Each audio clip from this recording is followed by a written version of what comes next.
इस वक्त की एक और बड़ी खबर आपको ये बता दें कि नेता विपक्ष अधीर रंजन चौधरी ने ये कहा है और ये मांग की है कि ये जो कैजुअलिटीज हुई हैं, जो हमारे जवान शहीद हुए, इनका बदला लिया जाना चाहिए। जवानों की शहादत का बदला ले भारत, अधीर रंजन चौधरी ये कह रहे हैं।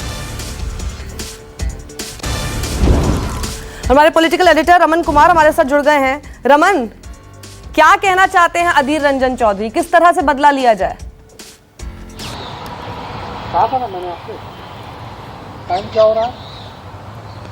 देखिए, कांग्रेस पार्टी के संसदीय दल के नेता हैं अधीर रंजन चौधरी, और ये बयान थोड़ा सा अजीबोगरीब है। इस मायने में अजीबोगरीब है कि कोई भी किसी भी पार्टी की सरकार हो, वो सरकार सरहद पर अपनी सेना के जवानों का हौसला बुलंद रखती है, और जब भी सेना के जवानों पर कोई भी आक्रमण होता है तो उस आक्रमण का बदला लेने में कभी पीछे नहीं रहती है, और इसे राजनीतिक दल के नेता को समझाने की जिम्मेदारी नहीं होती है, क्योंकि ऐसे समय में सभी राजनीतिक दलों को सेना के साथ या सरकार के साथ, क्योंकि संकट की घड़ी है, ये मौका ऐसा है जिस मौके पे कोई राजनीति नहीं करनी चाहिए। लेकिन फिर भी अधीर रंजन चौधरी के इस बयान पर अभी मैं बता दूं कि कुछ ही देर के बाद प्रधानमंत्री और राजनाथ सिंह की मुलाकात होनी है, और कुछ ब्रीफिंग भी उन्होंने की है। राजनाथ सिंह ने प्राइम मिनिस्टर को ब्रीफिंग की है। इससे पहले भी उन्होंने हालात का जायजा लिया था। सीडीएस से लेकर तमाम सेना के जो अध्यक्ष हैं, सेना के जो मुखिया हैं, वो राजनाथ सिंह से मिलकर उन्होंने उसकी पूरी विस्तार से जानकारी थी। यानी कि सरकार अपने रहते जितना संभव हो सकता है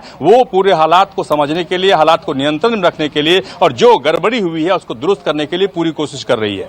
जी रमन, तो ऐसे में भारत को आखिर क्या करना चाहिए? कर्नल शिवदान सिंह जी, यहाँ पर कांग्रेस और नेता विपक्ष तो ये बोल रहे हैं कि बदला लो, तो आखिर कैसे लो? इस वक्त भारत को क्या करना चाहिए?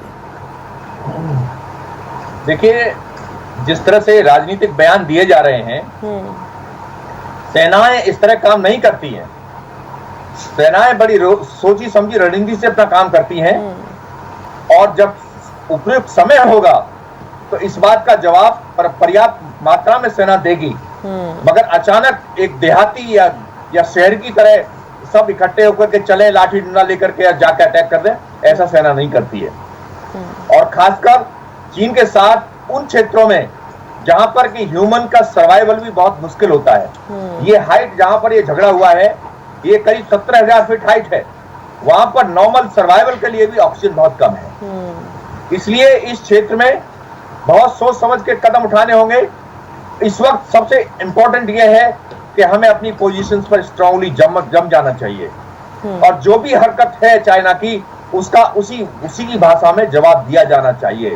और अब चाइना को लाइटली नहीं लेना चाहिए, उनसे कोई भी इनफॉर्मल बिहेवियर नहीं होना चाहिए, और जब भी कोई चाइनीज सैनिक की हरकत वहां नजर आती है उसके साथ सख्ती से निपटना चाहिए, और सही समय का इंतजार करके इस जो हरकत हुई है इसलिए मैंने आपसे पूछा सर, क्योंकि ये क्या है ना, दिल्ली में बैठे राजनीतिज्ञ तो कुछ भी बयान देते हैं, उनको कुछ पता तो है नहीं वहां पर क्या होता है, क्या क्या मुश्किलें हैं, कैसे किया जाता है, क्या आपकी स्ट्रैटेजी होनी चाहिए। यहाँ बैठ के सिर्फ राजनीति करनी है, तो राजनीति करने के लिए अगर आपको बोलना है तो फिर उससे तो काम चलेगा नहीं। इसलिए मुझे लगता है कि आप लोगों से ही इस बात को समझना कि भारत को आखिर क्या करना चाहिए इस वक्त ऐसी स्थिति में, जहां पर चीन के साथ बैठकर बातचीत तो हो ही रही थी, लेकिन उधर LAC के पास इस तरह की घटना भी हो गई, तो क्या करना चाहिए ये आपसे बेहतर कोई नहीं बता सकता।